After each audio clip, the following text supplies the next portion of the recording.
Je vois des banques, de grandes institutions et plein d'influenceurs parler tous d'un super cycle crypto. Tout le monde dit que l'année 2026 sera extrêmement haussière pour la crypto. Leur argument principal, c'est de dire qu'il y aurait plus de liquidités qui arrivent. En général, on sait tous que la crypto suit un cycle de 4 ans. Mais certains disent que ce cycle de 4 ans est maintenant dépassé et que tout se joue sur la liquidité. Donc je suis pas forcément contre cette idée, je pense aussi que la liquidité est importante.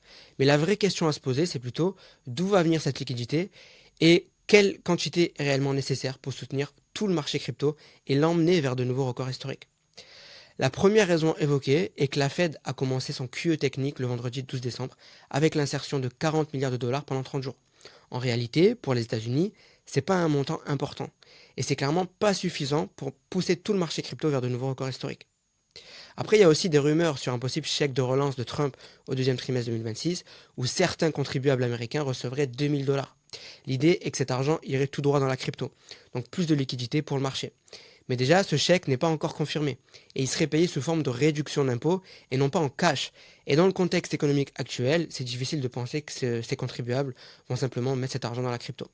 Troisièmement, la Réserve fédérale va avoir un nouveau président en mai 2026, Kevin Hassett, et cette personne est censée continuer à baisser les taux jusqu'à 1% jusqu'à début 2027, ce qui signifierait encore plus de liquidités pour soutenir le marché. Le truc, c'est qu'il y a 12 membres au sein du FOMC, et ça ne sera jamais à Kevin Hassett lui seul de décider. Mais du coup, le problème, que beaucoup ne comprennent pas, c'est que même si ces trois éléments se réalisent, ce sera toujours pas assez de liquidité pour envoyer tout le marché crypto vers de nouveaux records historiques. À mon avis, et même si je peux totalement me tromper, la seule façon pour que la crypto devienne vraiment parabolique avec des hausses explosives et que Bitcoin aille à 250 000 dollars comme certains l'annoncent, c'est que de grandes institutions ou de gros pays achètent de la crypto. Et ça ne sera pas de la liquidité légère venant des particuliers grâce à un chèque de relance, non.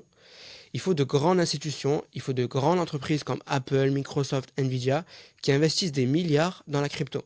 Ou bien, comme je disais, que les États-Unis ou la Chine annoncent un achat massif de Bitcoin supplémentaire. C'est selon moi exactement ce qu'il faut pour vraiment casser le cycle de 4 ans et apporter toute la liquidité nécessaire pour voir un vrai super cycle.